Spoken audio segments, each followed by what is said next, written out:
1. Jelaskan kota-kota dagang yang merupakan vasal dari kerajaan yang bercorak Islam seperti Demak, Cirebon, Banten, Kudus, dan Pekalongan. Yang pertama, Demak. Kerajaan Demak adalah kerajaan Islam pertama dan terbesar di pantai utara Jawa. Pusat kerajaan Demak ada di Bintara.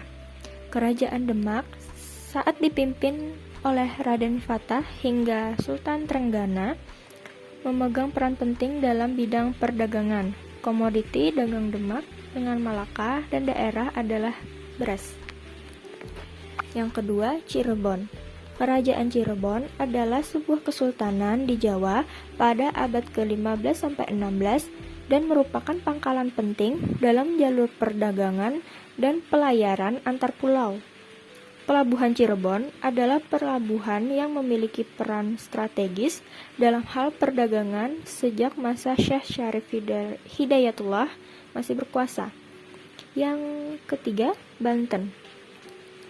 Kerajaan Banten adalah kerajaan maritim dan mengandalkan perdagangan dalam menopang perekonomiannya. Monopoli atas perdagangan lada di Lampung menempatkan penguasa Banten sekaligus sebagai pedagang perantara dan kerajaan Banten berkembang pesat. Hal ini menjadikannya menjadi salah satu pusat niaga yang penting di masa itu.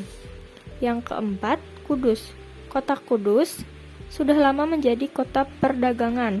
Pelabuhan Tanjung Karang adalah pelabuhan transit penghubung ke pelabuhan Demak, Jepara, dan Juwana. Yang kelima ada Pekalongan. Pekalongan menjadi salah satu kota pelabuhan dan menjadi salah satu daerah lalu lintas perdagangan Pulau Jawa dengan jaringan perdagangan Kepulauan Nusantara dan juga perdagangan internasional. Soal nomor 2, sebutkan contoh-contoh kerajaan Islam di Sumatera dan Jawa. Kerajaan-kerajaan di Sumatera ada Kerajaan Samudra Pasai, Kerajaan Aceh, Kerajaan Padang, dan Kerajaan Palembang.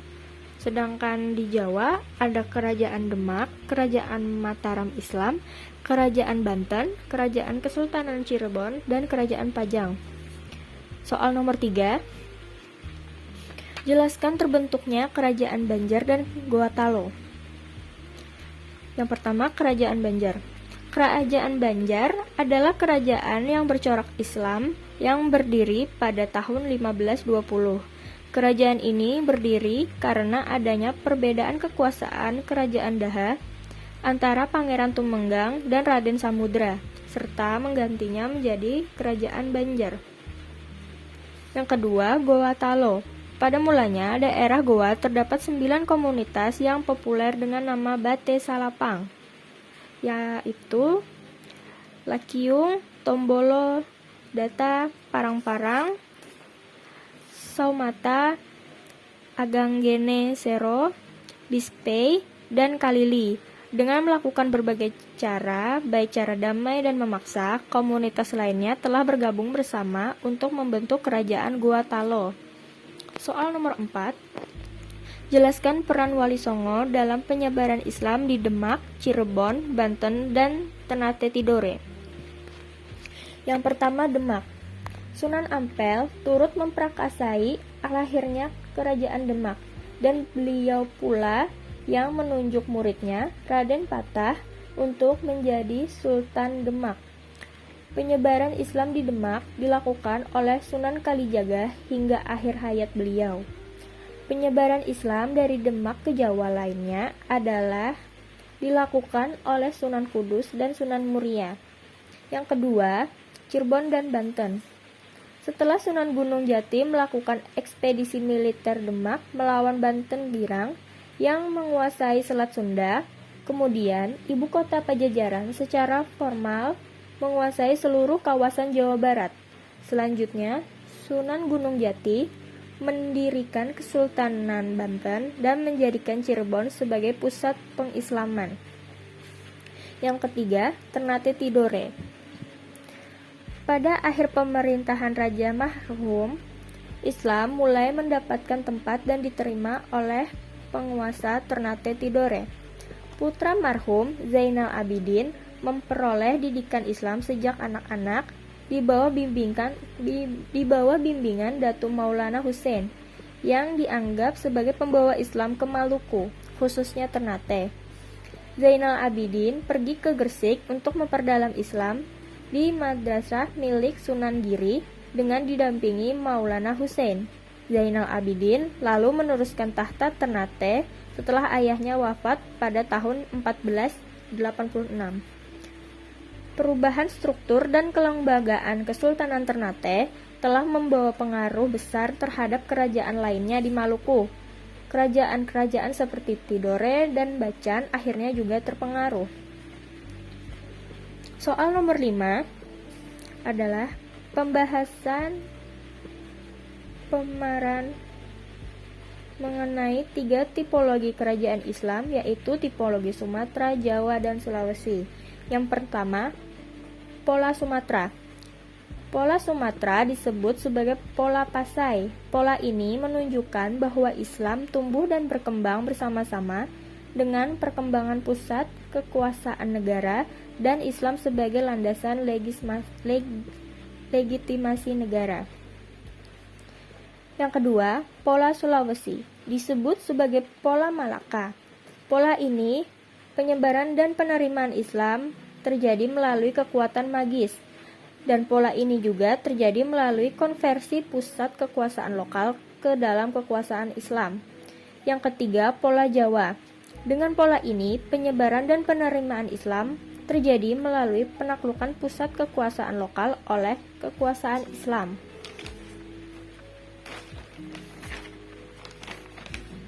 Soal nomor 6. Pendapat mengenai teori penetrasi Barat di Nusantara serta munculnya kolonialisme dan imperialisme terhadap kerajaan yang bercorak Islam. Menurut saya, baik kolonialisme dan imperialisme mempunyai satu persamaan, yakni sama-sama mengeksploitasi negara yang ditaklukkannya, sehingga negara yang ditaklukkan akan menderita dalam hal politik dan ekonomi, sedangkan negara penakluk akan semakin makmur. Hal ini tidak diperbolehkan karena tidak adil. Soal nomor 7.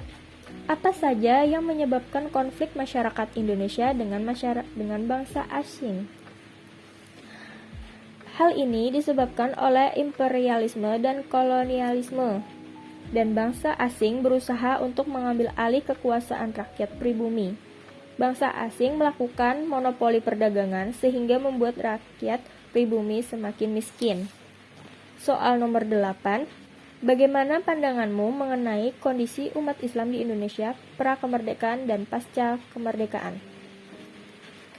Pada pra-kemerdekaan, umat Islam mempunyai banyak kerajaan Islam di Nusantara, sehingga melakukan banyak perlawanan pada bangsa asing atau penjajah untuk memperoleh kemerdekaan. Sedangkan pada pasca kemerdekaan, umat Islam membangun tonggak politik, pendidikan, ekonomi, dan lain-lain untuk memajukan bangsa Indonesia. Soal nomor 9. Jelaskan tentang penyebaran aliran-aliran besar tasawuf ke Indonesia, serta pengaruhnya di masyarakat. Dalam perkembangannya, tasawuf di Indonesia dimotori oleh Hamzah Fansuri dan Syamsuddin Sumatrani pada abad ke-17 Masehi. Perkembangan dan masuknya Islam ke Indonesia juga terkait erat dengan tasawuf.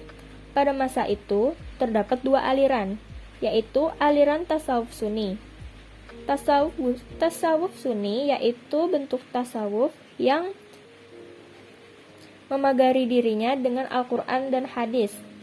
Sedangkan aliran tasawuf semi falsafi yaitu di mana para pengikutnya cenderung pada ungkapan-ungkapan ganjil serta bertolak dari keadaan fana menuju pernyataan tentang terjadinya penyatuan atau itibat atau hulul.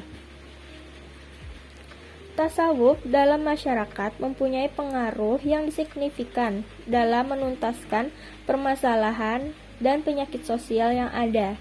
Amalan yang ada dalam tasawuf akan membimbing seseorang dalam mengarungi kehidupan dunia menjadi manusia yang arif, bijaksana, dan profesional dalam kehidupan bermasyarakat dan memberikan nilai-nilai spiritual dan sosial yang jelas.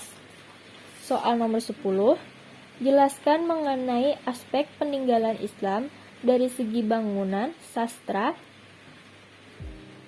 budaya, politik, sosial, dan perekonomian. Dari bidang seni, ada seni tari, seni gamelan, rebana, dan lain-lain.